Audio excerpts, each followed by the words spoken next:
자, 첫 번째, 금강경과 대승경전의 성립입니다. 자, 불교를 우리가 이제 좀 살펴봐야 될 게, 불교는 인도에서의 불교와 중국에서의 불교는 좀 다른 어떤 구분으로 나타날 수 있습니다. 인도의 불교는 인도는 첫 번째가 초기 불교 시대라고 얘기합니다. 초기 불교. 자, 당연히 이제 부처님이 출가를 해서 수행을 하시고 깨달음을 얻고 그리고 제자들을 모으고 불교라고 하는 교단을 만들어서 활동하던 시기가 포함이 됩니다. 그렇게 해서 부처님이 거의 돌아가셔서 부처님이 돌아가시고 나서 100년까지 부처님이 돌아가시고 나서 100년까지가 초기 불교 시대로 분류가 됩니다. 이때는 부처님이 돌아가셨지만 부처님의 가르침을 지키고 부처님의 가르침대로 살아가려고 하는 사람들이, 수행자들이 남아있던 시기이기 때문에 부처님이 만드신 불교 교단이 단일 교단으로 유지되는 시기입니다. 자, 뭐 옛날에는 원시불교 뭐 이렇게 얘기를 했는데 요즘 이제 원시불교라는 말은 잘 안 하고 초기불교, 이제 뭐 또 다른 표현은 근본불교 이렇게 얘기를 하는데 초기불교라는 표현을 많이 씁니다. 두 번째가 부파불교 시대입니다. 부파불교는 부처님이 돌아가시고 나서 100년 뒤가 되면 이제 부파니까 당연히 뭡니까? 부파. 파가 나눠진다는 말이에요. 파가. 이때까지는 부처님에 의해서 부처님의 가르침이 정말로 순수혈통이라고 할 수 있죠. 그대로 유지가 돼서 내려오는 거죠. 그대로. 부처님이 제정해 놓은, 말씀해 놓은 경전, 부처님이 제정해 놓은 계율, 뭐 이런 것들이 정말로 손상되지 않고 그대로 유지되어 내려오는 시기가 초기불교 시대라고 한다면, 부처님 돌아가시고 나서 100년 뒤가 지나고 나니까, 100년쯤 지나고 나니까 이제 부처님을 한 번도 부처님을 본 사람이 아무도 없어요. 그렇죠. 부처님과 함께 공부를 했던 사람들은 다 이제 열반에 들었거나 돌아가시게 됩니다. 이 참 난감한 일이 벌어집니다. 난감한 일이. 부처님이 돌아가셨다고 해서 출가를 하는 사람이 없지는 않습니다. 여전히 많은 청년들이 출가를 하는데, 이제 출가한 사람들 중에서 누구도 부처님을 한 번도 본 사람이 없어요. 요때까지는 그러니까 부처님 돌아가시고 나서 100년까지는 부처님의 제자, 부처님과 함께 공부를 했던 아난다 같은 그 제자가 살아있을 때란 말이에요. 살아있을 때. 직접 부처님을 보진 않았지만 부처님의 제자에게서 부처님의 가르침을 전수받고 전해받은 이제 제자들이 나타나는 시기가 이 부파불교 시대입니다. 그러니까 이제 이들이 이런 불만들이 생기는 거예요. 부처님이 이미 돌아가신 지가 100년이 지났다 이거죠. 그리고 시대가 바뀌었다 이거예요. 부처님이 100년 전의 사람이라는 거죠. 100년 전의 사람인데 100년이 뭡니까? 거의 부처님이 80세에 돌아가셨으니까 부처님 돌아가신 지 거의 180년이 지났는데, 지금 시대가 바뀌고 사회가 바뀌고 얼마나 그 시대 사람들의 생각으로 이렇게 빨리 사회가 급변하고 있는데, 언제까지 우리가 부처님 시대에 부처님이 제정해 놓은 규칙, 계율, 규율 이런 것들을 따라서 수행해야 되느냐. 그래서 바꾸자. 부처님의 가르침, 부처님이 제정해 놓은 계율에 대한, 그러니까 경전은 어차피 손댈 수가 없잖아요. 부처님이 말씀해 놓은 경전은 대상이 아니었어요. 부파의 대상은 계율이었어요. 계율. 이 계율로 인해서 십사라고 하는 것이 나옵니다. 십사가 정법이냐 비법이냐. 10가지 이 문제점이 제기가 됩니다. 제기가 되는데 이걸 정법으로 볼 것이냐, 이걸 비법으로 볼 것이냐. 정법이라면 이 10가지가 대표적인 게 뭐냐면은 밥을 먹는 문제. 또 이 부파불교에서 이게 이제 이 부파불교가 일어나는 시기가 2차 결집 때 일어나게 됩니다. 2차 결집 때 일어나게 되는데, 이 2차 결집, 1차 결집은 부처님 돌아가시고 나서 3개월 뒤에 1차 결집이 일어나는데 1차 결집은 마가다국에서 이루어지게 됩니다. 당시 이제 마가다국은 북인도에서 가장 강대한 나라였습니다. 나중에 이제 인도 역사를 보면 마가다국이 인도 전역을 다 통일을 하게 됩니다. 그 강대한 코살라국까지 다 정복을 하고 통일을 하게 되는데 첫 번째 결집은 이 마가다국에서 이루어지게 됩니다. 이의가 없어요. 아무런 이의도 없고 부처님이 말씀해 놓은 경전, 부처님이 제정해 놓은 계율, 율장 이렇게 해서 1차 결집이 끝나서 부처님의 가르침이 이제 전수가 되게 됩니다. 근데 전수하는 방법도 그렇습니다. 문자로 기록하지 않습니다. 문자로 기록된 것이 아니고 스승이 암기를 해서 다음 제자에게 알려주고 이게 이제 암송으로 이렇게 이제 부처님의 가르침을 알려주는 형태로 부처님의 가르침과 계율이 유지가 되다가 2차 결집 때 와서 무슨 일이 생기냐면은 이제 야사라고 하는 장로가 있습니다. 야사라고 하는 노비구 스님이죠. 근데 이는 그가 누구냐 하면은 그 아난다 존자, 부처님의 오랫동안 시자를 살았던 아난다 존자의 제자가, 아난다 존자가 제자를 두는데 그 사람이 야사라고 하는 노비구 스님입니다. 그런데 이 노비구 스님이 하루는 바치국이라고 하는 나라에 갔어요.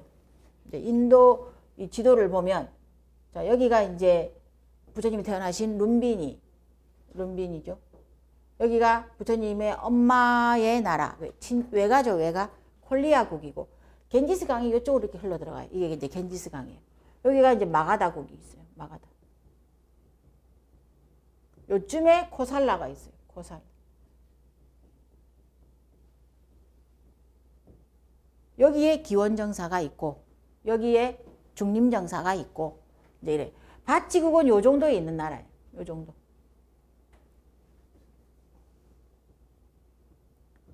근데 이제 요 바치국이 이 겐지스 강을 유역에 두고 있기 때문에 무역이 굉장히 발달을 하게 됩니다. 하루는 이 야사라고 하는 장로가 이 바치국에 가게 됩니다. 바치국에 가가지고 이제 어떤 광경을 보게 되는데 그게 어떤 광경이었냐면 젊은 비구 스님들이, 젊은 비구가 신도들로부터 돈을 받는 걸 보게 됩니다. 그러니까 돈이 아니고 지금으로 치면 화폐 이런 게 아니고 금, 은, 그러니까 금 하나, 은화 이런 것들을 직접 이렇게 받는 것을 보게 됩니다. 목격을 하게 됩니다. 근데 이 야사라고 하는 장로가 큰일 났다 이거죠. 큰일 났다 이거죠. 부처님 계율에 출가 수행자는 신도들로부터 금과 은을 직접 받아서는 안 된다. 이게 있어요. 이게 있어요. 그래서 이제 발단이 이때부터 일어나게 됩니다. 그러면은 지금 이 젊은 비구를 보고 물었어요. 왜 계율에도 없는, 계율에 분명히 금과 은을 직접, 금이나 은을 직접 받지 말라고 되어 있는데 그걸 왜 직접 받느냐, 받아서는 안 된다 고 얘기를 합니다. 그럼 어떻게 해야 되느냐. 비구가 그렇게 해요. 젊은 비구 스님이랍니다. 아니 지금 시대가 어느 시대인데 그렇게 얘기를 했겠죠. 부처님 돌아가신 지 내가 지금 출가를 해서 스님이긴 하지만 부처님이 돌아가신 지 이미 100년, 200년이 지나갑니다. 그러면은 부처님 비록 제정해놓다 할지라도 우리가 그러면 금이나 은을 받지 않으면, 금 하나 은하를 받지 않으면 우리는 어떻게 생활을 합니까? 어떻게 생활을 합니까? 여기서 움직이기도 해야 되고 이 지방에서 이 지역으로 자 이동도 해야 되고 멀리 가게 되면은 차비도 들어야 되고 또 뭐 신발도 필요하고 또 생필품도 필요하고 여러 가지 일이 필요한 것들이 있는데 이런 것들은 어떻게 조달을 합니까? 금과 은을 받지 않고서, 금 하나 은하를 받지 않고서는 우리가 살아갈 수가 없는데 이게 바뀌어야 되는 거 아닙니까? 이렇게 주장을 하는 거죠. 그 당시에 출가했던 젊은 스님들의 입에서 이제 그런 말이 나오는 것을 이 야사 비구가 듣게 되죠. 그래서 큰일 났다고 생각을 하게 됩니다. 그래서 이 일을 계기로 그게 이제 이 10가지 중에 하나입니다. 이 14 가운데에 10가지 일을 자 정법으로 할 것이냐 비법으로 할 것이냐 가려보자. 이게 2차 결집을 소집한 2차 결집을 소집한 원인이 됩니다. 이걸로 인해서 근데 다 이제 계율과 관련된 내용들입니다. 근데 이제 제가 소개한 게 그 금과 은을 받는 문제였는데 그러면 이제 그 기존에는 어떻게 했느냐? 어떻게 했겠습니까, 여러분? 사찰 앞에다가 큰 대야라고 해야 되죠. 우리나라 말로는 대야라고 해야 되죠. 좀 이제 비교적 규모가 큰 대야에다가 물을 좀 담아요. 물을 담아요. 물을 담아서 스님에게 보시를 하고 싶은 사람은 금화나 은화를 보시하고 싶은 사람은 거기 물에다가 대야에다가 던져요. 돈을. 에? 퐁당 던져요. 그러면은 물속에 빠지잖아요. 물이. 또 돈이. 금화나 은화가 빠지잖아요. 그럼 그걸 건져다가 스님들은 그걸 건져다가 뭐 이제 약도 사고 뭐 이제 필요한 뭐 것들을 이제 사서 쓸 수 있었다는 거예요. 그러니까 물이라고 하는 이 매개체를 통해서 돈이 좀 정화가 된 돈을 스님들은 쓸 수 있게 한다. 이게 이제 스님들이 신도들로부터 보시를 받는 방법이었어요. 참 이상하지 않습니까? 그 돈이 뭐라고. 이게 돈을 직접 받으면 부정하다고 생각을 했다는 것이죠. 돈은 부정한 것이라고 생각이 들었기 때문에 직접 수수하거나 받는다거나 이런 것은 굉장히 이제 불교 교단 내에서는 이제 부정적 인식이 강했던 이제 그런 시기였던가 봅니다. 그래서 이제 받는 방법을 그러면은 좀 더 정화시키는 의미를 통해서 물이라고 하는 그 매개체를 통해서 받는 것으로 계율에 이제 돼 있다는 것이죠. 이제 물은 굉장히 이제 좋은 역할을 합니다. 우리가 이제 뭐 지금도 마찬가지죠. 뭐 불교는 좀 이제 그런 건 없지만 불교에서도 그런 거 있습니다. 부처님을 새로 모셨다. 불상이죠. 어느 사찰에서 불상을 새로 모셨다. 그러면 어떻게 합니까? 봉불식, 점안식 이런 걸 하잖아요. 그런 거 할 때 큰 스님들이 이제 이 의식을 봉불식이나 점안식을 주관하시는 이제 의식을 집전하시는 스님들이 붓 같은 거 있잖아요. 붓 아니면 이제 나뭇가지, 이제 소나뭇가지 같은 거를 가져다가 이 조그만한 그 뭡니까 조그만한 대접 같은 데에 이 청정수를 담아서 그거를 이제 물을 뿌려요. 나뭇가지, 소나뭇가지를 몇 개를 이렇게 묶어서 이걸 물을 적셔서 이렇게 이제 도량을 청정히 한다는 의미로 이렇게 뿌리는 그런 게 또 불교에도 있어요. 있고 천주교 같은 경우에는 세례식을 할 때 물을 또 사용하죠. 그러니까 물은 이와 같이 어떤 그 대상, 부정하다고 생각하는 대상을 좀 정화시키는 역할을 하기 때문에 부처님 당시에는 돈을 받을 때 물을 매개로 해서 한번 정화를 시키고 받는 그런 방법을 취했다는 것이죠. 지금으로 치면은 참 조금 젊은 스님의 그 의견에 우리가 많이 이제 따라가는데 어쨌거나 부처님이 제정해 놓으신 것은 그랬다는 겁니다. 자, 그런 걸 이제 그 대표적인 것이고 또 이 10가지 가운데에 대표적인 5가지가 먹는 것과 관련된 문제들이 등장을 합니다. 부처님이 이제 그 교단을 만들고 나서 깨달음을 얻고 나서 교단을 이제 운영을 하면서 이제 본의 아니게 이 불교 교단이 엄청난 속도로 확장이 됩니다. 확장이 됩니다. 그래서 이제 그도 그럴 것이 뭐냐면은 부처님 당시에 굉장히 이제 부유한 상인의 아들이 출가를 해서 그 부모가 그 상인의 아들이 야사라고 하는 청년이었는데 그 청년이 그 외동아들이었어요. 외동아들인데 자기의 부유한 삶에 좀 이제 염증을 느끼게 되죠. 괴로움을 느끼게 되는 거죠. 그렇게 해서 출가를 하게 됩니다. 하나밖에 없는 아들이 출가를 함으로 해서 이 아버지와 어머니가 야사의 아버지와 어머니가 부처님의 제가 신도가 됩니다. 그래서 그 막대한 재산들이 불교로 많이 기증이 되게 됩니다. 그 기증이 되면서 불교 교단이 부처님이 만드신 불교 교단이 정말로 아주 급진적으로 조직이 확대되고 교단이 안정이 되는 그런 발판이 되는 또 그런 그 시기가 있게 됩니다. 그렇게 해서 부처님이 교단을 확장해서 운영을 하시면서 가장 큰 문제가 뭐였느냐? 먹는 문제였다는 것이죠. 먹는 문제. 처음에 비구 스님들이 출가한 사람들이 5명, 10명일 때는 문제가 없어요. 문제가 없죠. 크게 많이 먹는 문제가 큰 문제로 대두되지 않는데 나중에 보니까 이게 막 100명, 500명, 1000명씩 출가를 합니다. 우리가 알고 있는 마하가섭도 뭐 자기 제자 뭐 50명, 100명씩을 데리고 한꺼번에 출가를 하는 겁니다. 그럼 이제 이들을 어떻게 먹게 할 것이냐.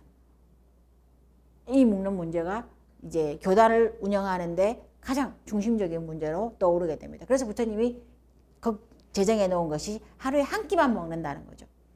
지금 우리는 세 끼를 먹는 것을 당연하게 생각하는데 세 끼는 농업이 그러니까 쌀의 생산량이 정말로 뭐 엄청나게 확대되었을 때 겨우 누리게 되는 국민들이 누리게 되는 혜택이라는 것이죠. 옛날에는 세 끼는 하루에 세 끼를 먹는다는 것은 왕족이나 귀족이나 정말 부유한 집안 아니면 세 끼를 먹을 수가 없어요. 지금은 뭐 자의적으로 다 세 끼 안 먹잖아요. 지금은 한 끼나 두 끼 뭐 이렇게 먹는데 옛날에는 정말로 이 먹고 사는 문제들이 엄청난 그 중요한 관심사였기 때문에 어떻게 먹고 어떻게 먹을 것인지 이것이 중요했습니다. 근데 세 끼를 다 먹을 수는 없고 그렇다고 수행자가 안 먹을 수는 없잖아요. 그럼 어떻게 할 거냐? 한 끼만 먹자는 거죠. 한 끼. 그래서 탁발을 원칙으로 하고 한 끼를 먹게 했다는 것이죠. 근데 이 10가지 가운데에 이 먹는 문제가 5가지 정도가 들어있다고 했는데 부처님 돌아가시고 나서 이 14에 10가지 그 2차 결집을 일으키는 원인에 보면은 먹는 문제가 뭐냐면은 그 탁발을 이 마을에서 탁발을 했는데 이 마을에 무슨 일이 있다. 전염병이 돌았다. 이 마을에 무슨 뭐 경사스러운 일이 있거나 안 좋은 일이 있어서 마을에서 아무도 탁발을 할 수 없는 지경이다. 그러면 다음 마을로 좀 원정을 가서 탁발을 할 수 있게 해달라. 이게 하나예요. 그럼 먹는 문제죠. 탁발은 내가 하고 싶다고 해서 10집, 20집 아무 때나 할 수 있는 거 아니었습니다. 7집만 가게 돼 있습니다. 7집만. 그러니까 내가 7집을 갔는데 5집을 갔는데 다 문이 잠겨 있거나 줄 수 있는 형편이 아니다. 그럼 2집에서만 음식을 받아서 내가 돌아와야 되는 거예요. 바로에 넣고 돌아와야 되는 거예요. 자, 보십시오, 여러분. 우리는 지금 대한불교 조계종은 출가 연령이 50세예요, 50세. 50살 정도 되면, 40, 50 정도 되면은 하루에 한 끼, 두 끼 먹어도 돼요. 그죠? 왜냐하면 이미 축적된 내장이 많이 있기 때문에, 내장 지방이 많이 있기 때문에 한두 끼 안 먹는다고 해서 큰 문제도 아니에요. 성장이 문제가 되는 것도 아니고. 그런데 부처님 당시에 출가한 사람들은 보통 10대에서 20대 초반이란 말이에요. 15살, 16살, 20살, 21~22살, 24~25살 요 정도 15살에서 25살 정도 되는 청년들이 하루에 한 끼 먹고는 너무 힘든 거예요. 그리고 또 밥 먹는 시간도 12시까지 딱 정해져 있는 거예요. 조금만 더 먹게 해달라. 그 10가지 가운데 또 한 가지 그거예요. 조금만 15분만 1강만 더 먹게 해달라가 있어요. 그리고 또 소금을 소지할 수 있게 해달라. 간이 안 맞잖아요. 탁발을 해가지고 오면 집집마다 음식 맛이 다 달라요. 난 좀 짜게 먹어야 되는데 싱겁게 먹으니까 음식 맛도 모르겠어요. 그래서 각자 소금을 좀 소지할 수 있게 해달라. 이 간을 좀 양념을 좀 해가지고 먹게 해달라. 불가하다.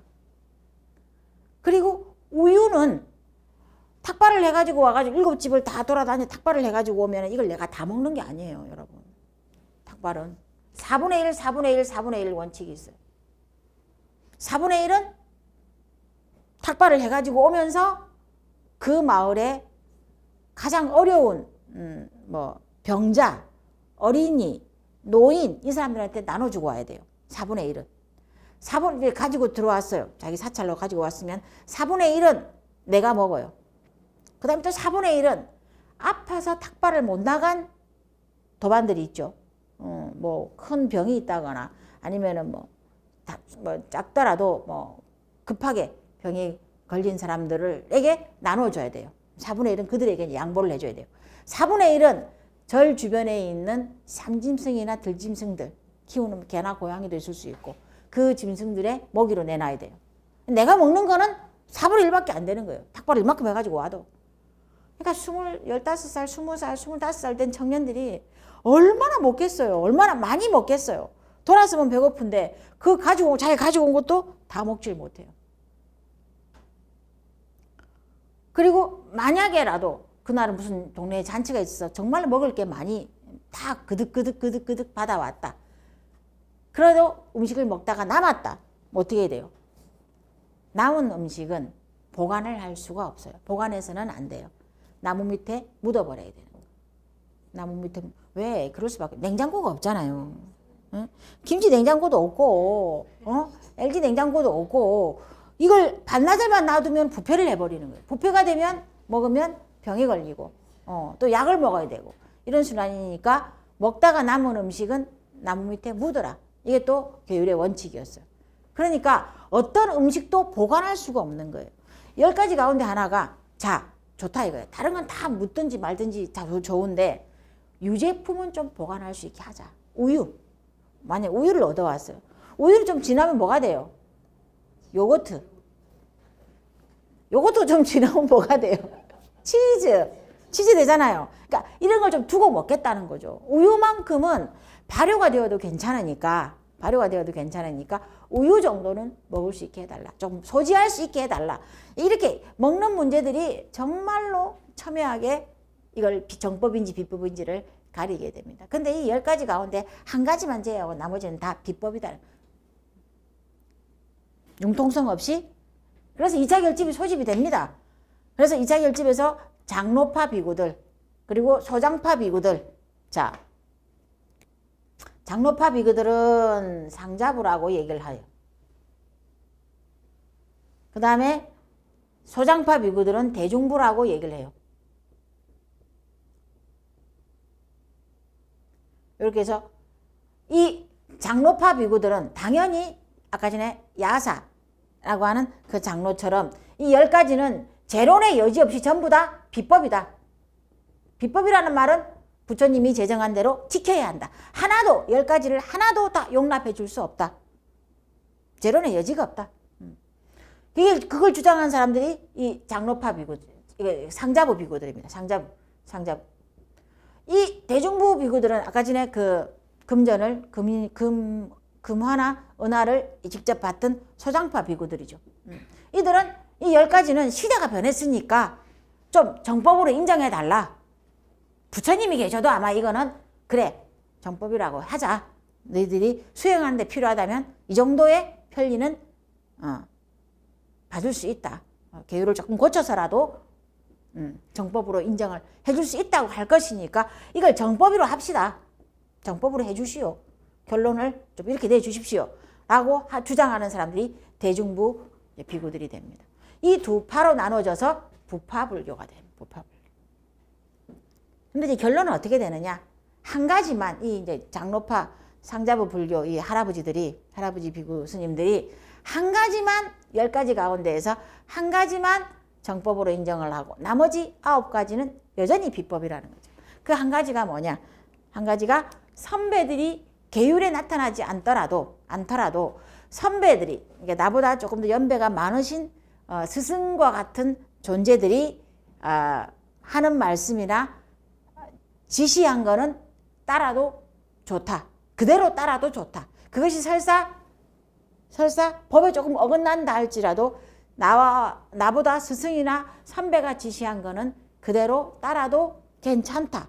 이혼 인정해 주겠다는 거예요. 그거 하나만 정법으로 인정하고 나머지 돈을 직접 받아서도 안 되고 우유를 소지해서도 안 되고 소금을 가지고 있어서도 안 되고 또 뭐 한 15분 정도 일각 정도 더 먹는 시간을 더 늘려서도 안 되고 내가 있는 요 마을에서 탁발이 안 되면 다음 마을로 원정 탁발을 가서도 안 되고 원정 탁발 안 된다는 거예요. 원정 출산 안 되는 것처럼 원정 탁발 안 되고 뭐 포사를 여기서 못했으니까 다른 마을에 가서 포사를 할 수 있겠다. 그것도 안 되고 이렇게 해서 안 되는 비법들이 9가지가 등장을 하게 됩니다. 이것 때문에 이제 단일 교단으로 유지되어 오던 불교가 드디어 파가 나누어지게 됩니다. 근데 이제 이 파가 부파라고 해서 분열되는 거죠. 분열되는 거죠. 분열이 나쁜 의미의 분열이 아닙니다. 이 부파불교로 인해서 불교 교단의 분열로 인해서 불교가 굉장히 철학적이고 굉장히 이론적으로 불교 이론을 부처님의 가르침을 이론화시키고 과학화시키고 철학화시키는데 결정적인 역할을 한 게 이 2차 결집 부파불교의 부파불교 분열입니다. 부파불교의 분열이라고 말할 수 있습니다. 왜냐하면 자, 이들은 상자부 불교, 이들은 자기네들이 주장하는 부처님의 근본 정신을 지키겠다는 것이죠.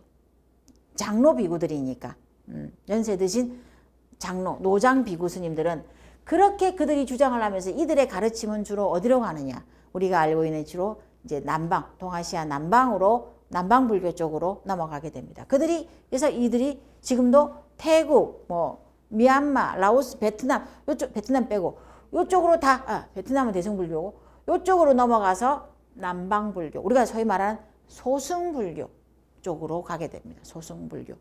네. 이제 소승불교라는 말은 차라리 쓰면 안 돼요. 소승불교 이런 말은 쓰면 안 돼요. 소승. 우리 저거가 대승이라고 우리는 소승이 말도 안 되는 소리 하고 있어. 상자부 불교 이게 제일 정확한 표현이고 우리가 그러면 그쪽에 내가 너건 소승불교가 돼가지고 저거 근데 그쪽을 가보시면 여행 가보시죠. 그건 어때요? 지금도 탁발을 합니다. 아침마다 탁발을 합니다. 우리나라는 어때요? 스님들이 제일 잘 살아요. 우리나라 스님들 부자예요. 돈이 많아. 예, 우리나라 스님들이 한국이 그 부자기 때문에 한국이라는 나라가 옛날처럼 그렇게 이제 어려운 나라가 아니죠. 우리나라는 탁발하는 문화가 없어졌어요. 여러 가지 탁발에 대한 폐해들이 많이 등장을 해서 불교 조계종이죠. 조계종에서 탁발을 금지시켜 버립니다. 그래서 이제 탁발을 할 수가 없고 대부분 그 거주하는 사찰에서 음식을 이제 조리를 해서 먹는 그런 문화가 우리나라는 스님들의 주거 양식이고 음식의 문화입니다. 근데 아직도 남방에 가면 남방불교에 가면 탁발을 합니다. 그리고 이제 이들이 우리를 볼 때는 뭐라고 하냐. 근데 이들은 자 표면적으로는 부처님 시대의 출가 승려의 생활 양식을 그대로 가지고 있죠. 그죠? 네. 아침마다 탁발하고 그리고 검소하게 살려고 노력을 하고 오불식하고 이러는 것들은 이들이 잘 유지를 하고 있다는 거예요. 그러면 우리가 이들 보고 소승불교라고 말하면 그들은 우리 보고 뭐라는 줄 알아요? 너희는 대승이 아니고 우리는 우리 스스로를 대승불교라고 얘기를 하잖아요. 그러면 그들은 우리 보고 뭐라 하냐면 비불교라고 얘기를 해요. 비불교.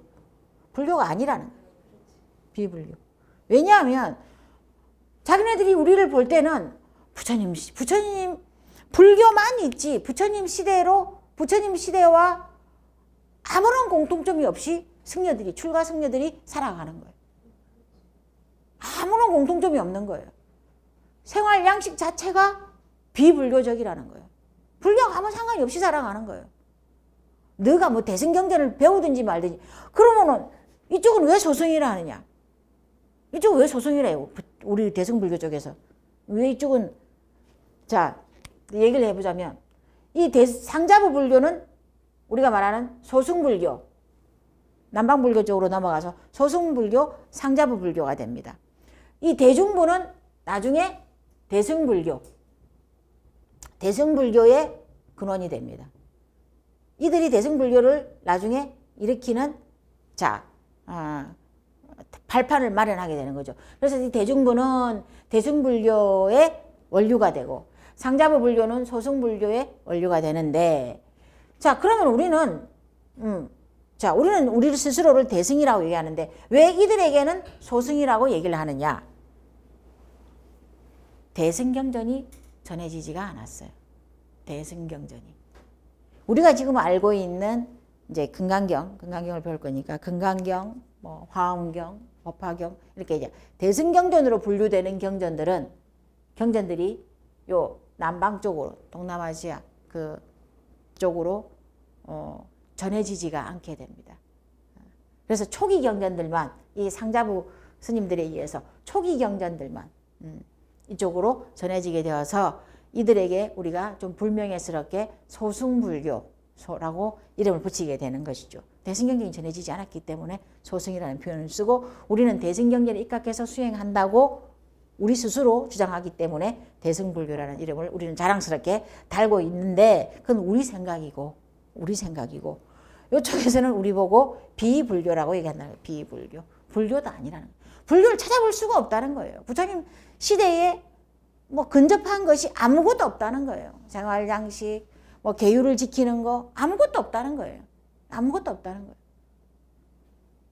자, 이제 그런 부분들이 있다는 것을 여러분들이 좀 이해를 하시고, 자, 이렇게 해서 부파불교 시대가 지나면 세 번째가 이제 대승불교가 나옵니다. 대승불교는 왜 나오느냐?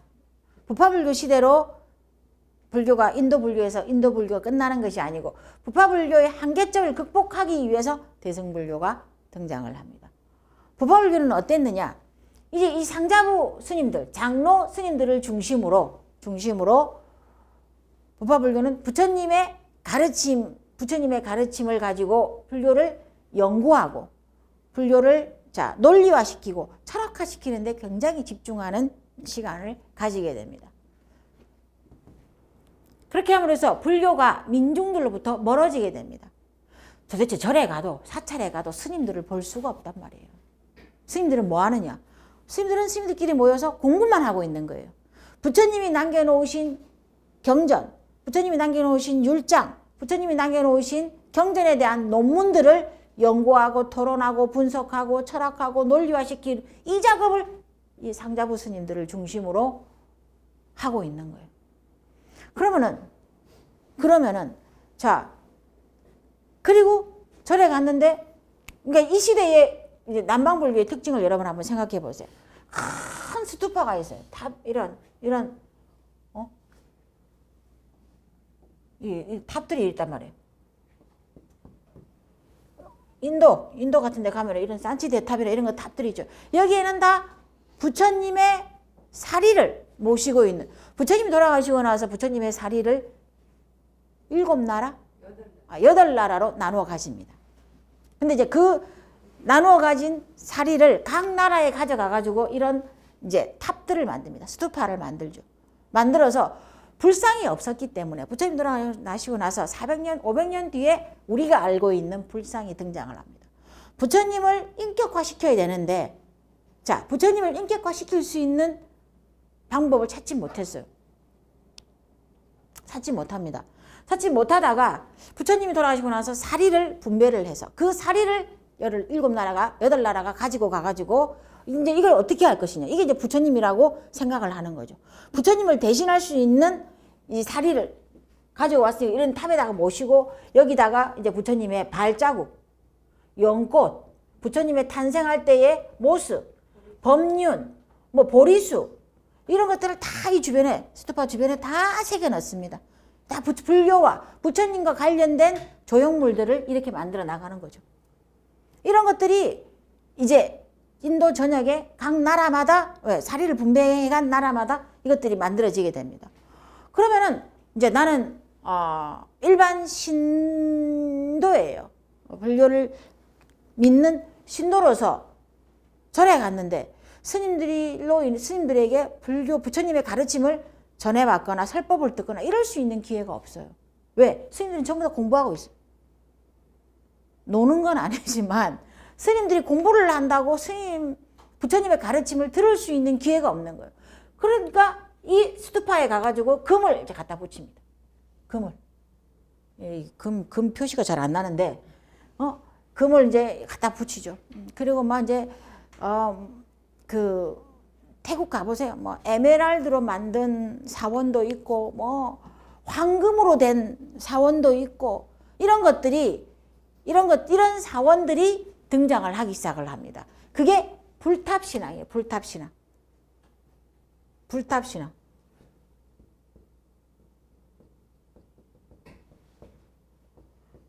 이제 이 대중부로 인해서 불탑신앙이, 상자본으로 인해서 불탑신앙이 흥행하게 됩니다. 그러니까 불교 부처님의 가르침은 온데간데 없어지고 부처님의 가르침은 스님들이 전문적으로 공부하는 영역으로 이제 들어가 버립니다. 근데 제가자들은, 자, 보십시오. 아까 전에 말한 것처럼 인도 지도에서 이제 이 바치국을 중심으로 마가다국에 호살라국 이런 나라들이 겐지스강 유역을 해서 수많은 무역들이 일어납니다. 상업 경제가 일어나는 거예요.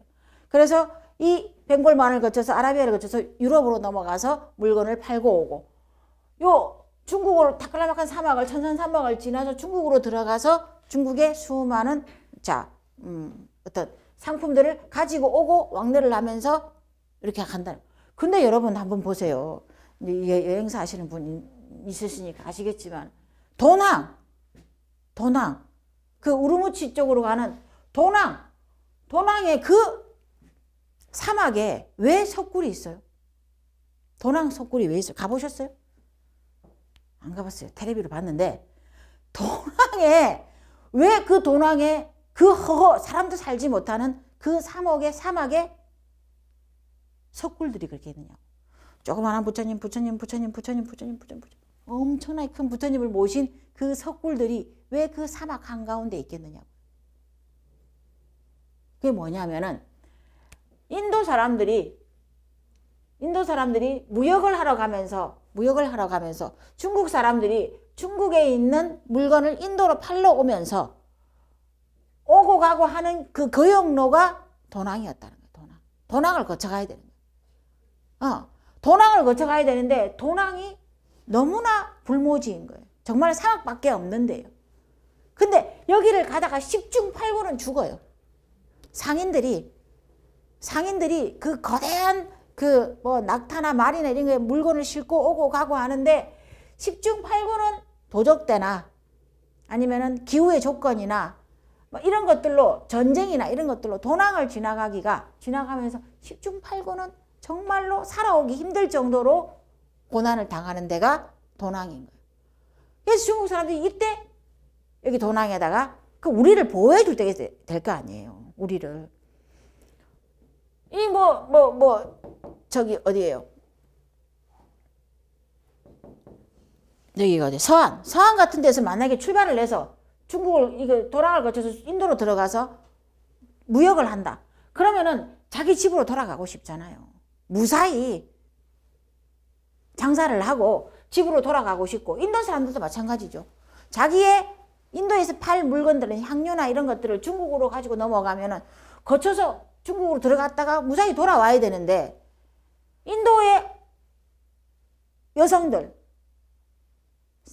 장사를 나간 남편 걱정, 장사를 나간 아들 걱정, 전쟁을 나간 남편, 오빠, 동생, 이런 수많은 가족들이 기다리고 있을 거 아니에요. 이 가족들은 어디로 가야 되냐고.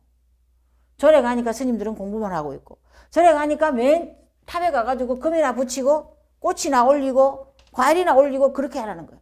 부처님은 쳐다보지도 못하고, 부처님은 있지도 않고, 불상은 있지도 않고, 탑에게만 계속 신앙을 하는 거죠. 그게 이제 불탑 신앙으로, 불탑을 화려하게 장식하는 신앙으로 변모하게 되는 것이죠. 그렇게 해서 이 도낭의 기점을 만드는 거죠.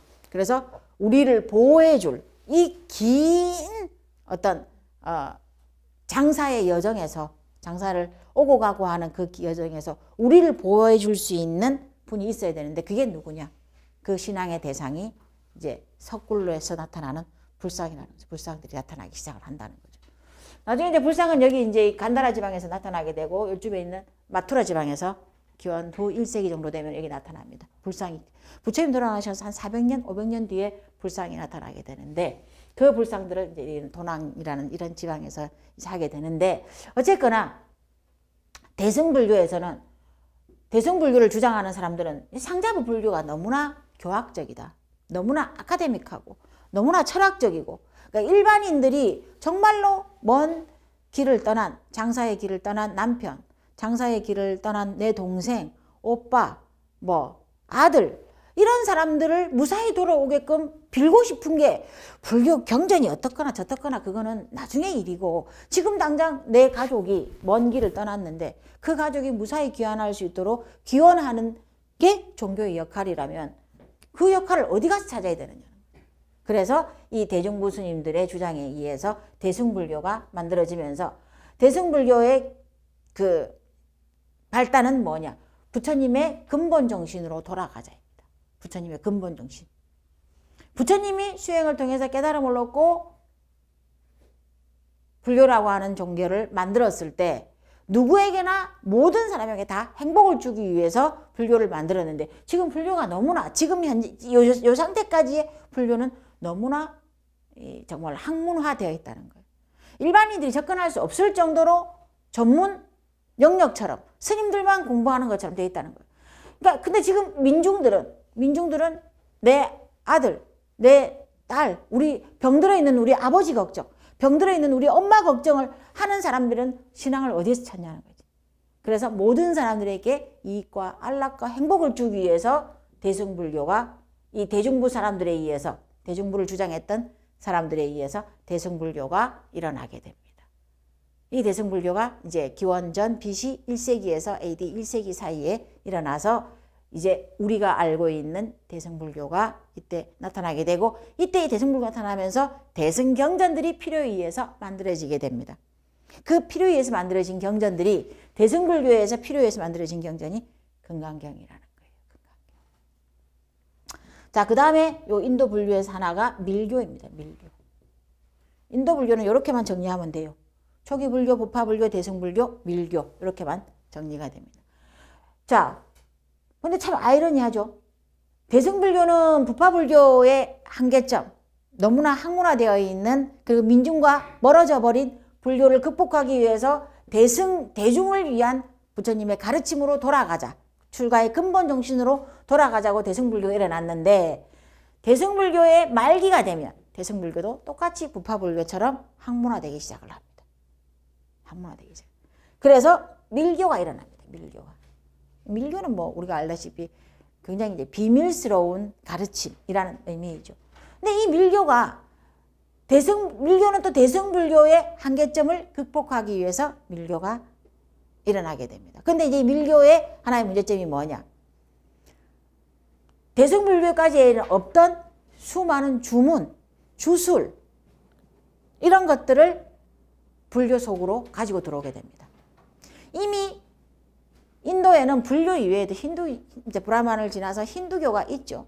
힌두교에서 인도인의 정서에 맞게 발달했던 주술, 주문 이런 것들이 그 힌두교에 만연해 있는데 그 주술이나 주문 이런 것들을 불교로 가지고 들어온 게 밀교입니다. 근데 밀교는 더 많은 인도 사람들에게 불교를 알리겠다는 의미로 주술이나 주문이나 힌두교의 여러 가지 방법들을, 교화 방법들을 가지고 들어오는데 이게 이제 역효과를 나타내기 시작을 하는 거죠. 인도 사람들이 보기에 이상하다. 뭐 힌두교의 주술, 주문 뭐 이런 뭐 여러 가지 진원, 다란 이런 거 있는 거는 알겠는데 불교에도 이게 있네. 그러면 빼서 불교와 힌두교의 차이점이 하나도 없게 되는 거죠. 그걸 빼서 힌두교를 그대로 믿으면 되는 거잖아요. 불교 고유의 특징을 잃어버린 가르침 밀교가 등장을 해서 어느 정도 명맥을 유지하다가 밀교는 자 북인도 우리가 알고 있는 티벳 뭐 이쪽으로 만 남고 사라지게 됩니다. 그렇게 해서 인도에서 불교가 요 기원 후 AD 13세기경에 뭐 여러 가지 원인이 있죠. 이슬람교도의 침입도 있고 불교 내부의 문제도 있고 그렇게 해서 불교가 인도에서 사라지는 그런 시기를 맞이하게 되는데 우리가 이제 여기서 이제 금강경을 공부하면서 알아야 되는 것은 대승불교에서 대승불교, 부파불교가 이제 거의 그 부파불교를 대체할 수 있는 사상으로 새로운 사상, 민중을 위한 불교로 등장한 대승불교에서 가장 핵심이 되는 경전 그리고 비교적 대승불교의 초기에 만들어진 경전이 금강경이라는 것입니다. 자, 그 내용이 여러분이 가지고 계신 그 프린터물 여기에 있습니다. 금강경과 대승경전의 성립 여기에 보시면은 그래서 금강경은 자 AD 150년에서 200년 사이에 만들어진 경전이라는 것이죠. 자, 여러분 한번 이제 생각을 해봐야 돼요. 우리 여기서 금강경이 어떻게 시작을 해요? 여시아문. 그러면은 나는 이와 같이 들었다 이렇게 시작이 되는데 부처님이 돌아가신 여기 150년, 100년만 잡아도 부처님 돌아가신 지 거의 500년 뒤란 말이에요. 그러면 대승경, 금강경은 부처님이 설법하신 경전이 아니라는 거죠. 아니라는 거죠. 여러분 이제 이걸 한번 보세요. 요때가 초기 불교, 요때가 1차 결집이 이루어지게 됩니다. 요때가 2차 결집이 되고. 그리고 부처님, 이제, 아쇼카 왕 때, AD 236년쯤 될 거예요. 요때쯤에 3차 결집이 이루어지게 돼요. 3차 결집. 3차 결집이 되어서야 불교의 경전이 문자로 만들어지게 됩니다. 그 전까지는 아까 말씀드린 대로 스승이 외워서 제자에게 알려주고, 제자가 또 외워서 그 다음 제자에게 알려주고 이렇게 사사상승의 어떤 방법으로, 암송의 방법으로 불교의 경전들을 부처님의 가르침은 전승이 되어 내려왔단 말이에요. 그래서 그러면 이 금강경은 생뚱맞게 나타난 경전이냐? 그렇게 보는 것이 아니고, 그렇다고 부처님 시대에 만들어졌느냐? 그건 아니라는 거죠.